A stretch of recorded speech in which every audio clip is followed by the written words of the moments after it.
तो पहली मरतबा आज़ाद कश्मीर में किसी वज़ीर आज़म को अदालत की तौहीन पर नाअहल किया गया है। देखिए कि बड़ा वाक़या है और ये यूसुफ रज़ा गिलानी वाले केस की मिसाल है। यूसुफ रज़ा गिलानी को भी इसी तरीके से उन्हें बेसिकली अदलिया के मुखालिफ को बयान न देने में नाअहली हुई। उन्होंने एक खत सुप्रीम कोर्ट के हुक्मनामे पर नहीं लिखा था और जब उन्होंने इनकार किया तो टिल दिगाजी की कोर्ट उनकी सजा थी, लेकिन उनको 5 साल की नाअहली हो गई। वो रुकने असम्बली भी नहीं रहे और वज़ीर आज़म पाकिस्तान भी नहीं रहे। तो सरदार तनवीर इलियास एक बड़े मुतनाज़ा तरीके से वज़ीर आज़म आज़ाद जम्मू कश्मीर मुंतखब हुए थे, लेकिन कॉन्टेम्प्ट का देखें ये कोर्ट की स्वाबदीद के ऊपर होता है। हम इस केस को हमें याद रखना चाहिए कि मरकज के अंदर भी एक हमारे पास ऐसा ही तनाज़ा चल रहा है, तो कुछ चीजें ऐसी हैं जो वहां से भी हमें जिसकी झलक नजर आ रही है। जो कुछ सरदार तनवीर इलियास के साथ हुआ वैसे ही कुछ शहबाज शरीफ के साथ भी हो सकता है। बड़ा सख्त मौक़िफ़ है अदालत का, इसमें नरमी बरतनी चाहिए। जो मुंतखब लोग होकर ईवान के अंदर पहुंचे हैं उनके ये सियासी बयानात के ऊपर उनको 5-5 साल की नाअहली नहीं मिलनी चाहिए, स्पेशली जब वो माफी मांग ले। अगर वो माफी मांगने अपने आप को अदालत के रहम करम पर छोड़ दे तो फिर ये रवैया नहीं होना चाहिए। अगर कोई बहुत अकड़फू दिखाए कि मैं नहीं मानता अदालत को, कौन होती है अदालत, तो फिर अदालत सख्ती कर सकती है, लेकिन यहाँ तो माफी तलाफी का मौका ही नहीं मिला उन्हें। जी तो मैं ये जानना चाह रही हूँ कि अगर ऐसा होता है जिस तरह से अब ये एक ऑप्शन भी है उनके पास, ऐसे मामलात में अपील का हक भी है उनके पास, तो अगर वो अपील कर देते हैं या कुछ माफ़ी तलाफ़ी पर बात आ जाती है, फिर इस मामले का रुख कहाँ जा सकता है?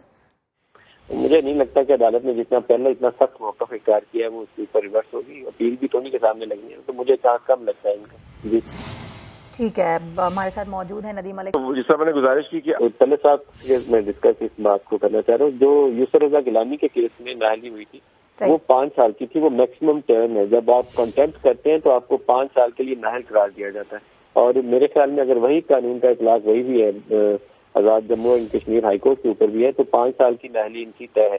जो नवाज शरीफ की नाअहली थी वो कंटेम्प्ट वाला केस नहीं था। बुनियादी तौर पर उन्हें वो जो 62 और 63 की क्वालिफिकेशन और डिस्क्वालिफिकेशन है सादिक और अमीन के ऊपर, उसके अंदर कोर्ट ने उनको ताहयात नाअहली करार दिया होगा, क्योंकि इसके ऊपर भी नाअहली की पहले मुद्दत वजाहत नहीं थी, लेकिन फिर सुप्रीम कोर्ट की एक बेंच ने, शायद शाकिर निसार उसको हेड कर रहे थे, जिसने ये तय किया था कि ये जो सादिक और अमीन वाली डिस्क्वालिफिकेशन का इतलाक है ये ताहयात होगा। कंटेम्प्ट के केस में 5 साल की मुद्दत का तयन है, एटलीस्ट पाकिस्तान के कवानीन की हद तक तो यही है। आई होप कि ये सिमिलर कवानीन वहाँ पे भी होंगे।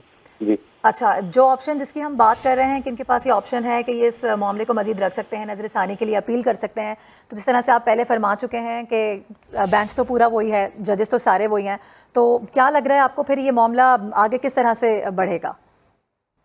देखिए ये मामला काफी सारी और चीजों के साथ जुड़ा हुआ है। जब इनका वज़ारत उज़्मा के लिए AJK की वज़ीर आज़म के लिए नाम आया था तो उस वक्त भी एक कंट्रोवर्सी और तनाज़ा मौजूद था।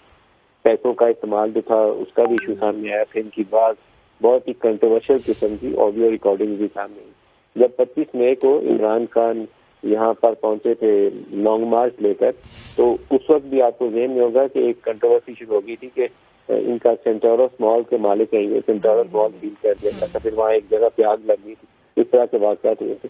तो उस वक्त यहाँ बहुत ज्यादा चेम हो गई थी कि मुमकिन तौर पर जो सेंटोरस की बिल्डिंग का एक हिस्सा है उसमें कुछ लोगों को छुपा के रखने के लिए इस्तेमाल किया जाएगा। तो इस तरह के इनके PTI के साथ मामला थे।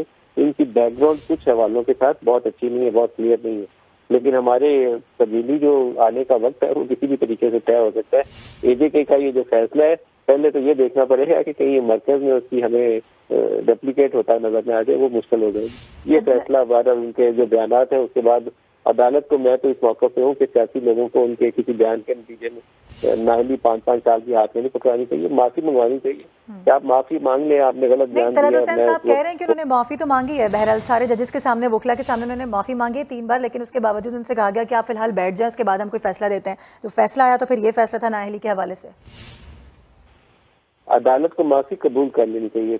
ये हमारे इधर थे तलाल चौधरी थे, दानियाल अजीज थे, निहाल हाशमी थे।